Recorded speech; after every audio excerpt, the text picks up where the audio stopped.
अगर बेटियों के संघर्ष से सफलता तक की परिभाषा लिखी जाए तो गांव काबरा, राजसमंद की भावना जाट का नाम शायद पहली पंक्ति में होगा। मैं गांव से हूं और इंटरनेशनल लेवल पर खड़ा होना भी हमारे लिए बहुत बड़ी बात है।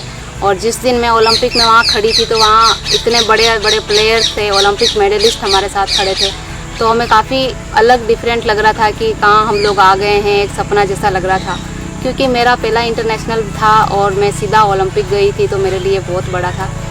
जिस घर की पहली चिंता दाल रोटी और इलाज हो, उस घर में खेलने का ख्वाब देखना आसमान से तारे उधार मांगने जैसा है। स्टार्टिंग में जब हम स्टार्ट किया था तब भी मेरी परिवार ऐसा अच्छा नहीं था और पापा की हालत भी बहुत ज़्यादा ख़राब थी। और शुरुआत में पापा भी थोड़े मेंटली डिस्टर्ब थे, तो घर में बहुत ज़्यादा ऐसा हुआ है कि हमारे एक टाइम पे खाना भी नसीब नहीं हुआ था। पर वो हम लोग थोड़ा बाद में पापा का थोड़ा दिमाग ठीक हुआ तो हम लोग धीरे धीरे अच्छे से होने लगे। और भैया ने फिर पढ़ाई छोड़ के मेरे को साथ दिया, तो फिर मैं खेलना अच्छा से वो करने लगी। पुरानी सोच से टकराना और टकराकर सपनों का चूर चूर हो जाना, लड़कियों की कहानी अक्सर यहीं खत्म हो जाती है। लेकिन भावना की तो ये शुरुआत थी। वो परिवार में मतलब काफ़ी लोग बोलते थे ऐसे कि तुम्हारी लड़की बाहर रह रही है, कहाँ रह रही होगी, कहाँ घूमती होगी, ऐसे वगैरह। मतलब पापा मेरे को काफ़ी ज़्यादा टॉर्चर कोई लोग जो होते थे वो हमेशा टॉर्चर करते रहते थे।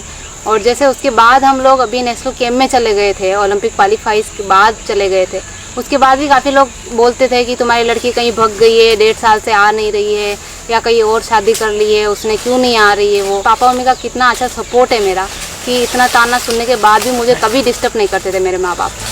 पुरानी सोच अपने अंधे गुरूर के सामने लिखे हुए सत्य को भी स्वीकार नहीं पाता। और सबसे ज़्यादा दुख हमें तब हुआ था जब हमारे परिवार के ही सदस्य ऐसा बोला था मुझे, हमारे ही घर में है, परिवार में ही है। तो उन्होंने मुझे, जब मैं सर्टिफिकेट लेके आई थी, नेशनल मेडल लेके आई थी, तभी उन्होंने मुझे बोला था कि इस सर्टिफिकेट में तुम नमकीन रख के खाओगे। तो मुझे तब बहुत ज़्यादा बुरा लगा कि हम इतना मेहनत करके और एक नेशनल सर्टिफिकेट लेके आए हैं और उन्होंने ऐसा बोला कि तुम इसी सर्टिफिकेट में नमकीन रख के खाओगे, तुम्हारा कुछ काम का नहीं आएगा। तो मैं उनको खराब भी नहीं कहूँगी, शायद उनके ताने की वजह से ही मैं ओलंपिक जा पाई हूँ। धक्का मारने वाले 100 लोगों पर साथ देने वाले 2 लोग भी भारी पड़ते हैं। भावना को साथ मिला अपने परिवार का। 4 बजे उठ के हम लोग इसलिए प्रैक्टिस करने लगे क्योंकि गांव के लोग ज़्यादा ताने मारते थे। जब हम उजाला होने के बाद प्रैक्टिस करते थे तो सब लोग बोलते थे क्यों स्पोर्ट्स में भाग रहे हो, या फिर बाइक पे आने जाने वाले लोग हमें रोक के टोकते थे कि तुम ऐसे क्यों चल रहे हो। रेस वॉकिंग ऐसा इवेंट है जो सब लोग हमें हंसते थे देख के कि ना तुम रनिंग कर रहे हो ना तुम वॉकिंग कर रहे हो, क्या गेम ऐसा है जो तुम लोग खेल रहे हो। बाद में मेरे जो बड़े वाले भैया है जिसने पढ़ाई छोड़ दिया है, तो उसने और मैंने बाद में प्लान बनाया कि हम लोग अंधेरे में प्रैक्टिस करेंगे तो लोगों के ना ताने सुनने के लिए मिलेंगे, ना हमारा माइंड डिस्टर्ब होगा, हम लोग अच्छे से मेहनत कर पाएंगे। तो भैया का साथ था इसलिए हम लोग अंधेरे में प्रैक्टिस कर पाई, और अगर भैया ना होता तो शायद मैं ये गेम कभी नहीं कर पाती। भावना अपनों के साथ से अपने सपनों की राह में आगे बढ़ती गई। हर समाज को ऐसा सोचना चाहिए कि जितना अधिकार लड़के का है उतना अधिकार लड़की का भी है। दोनों का अधिकार बराबर होता है, भाई और बहन का। तो इसमें कोई बड़ी बात नहीं है।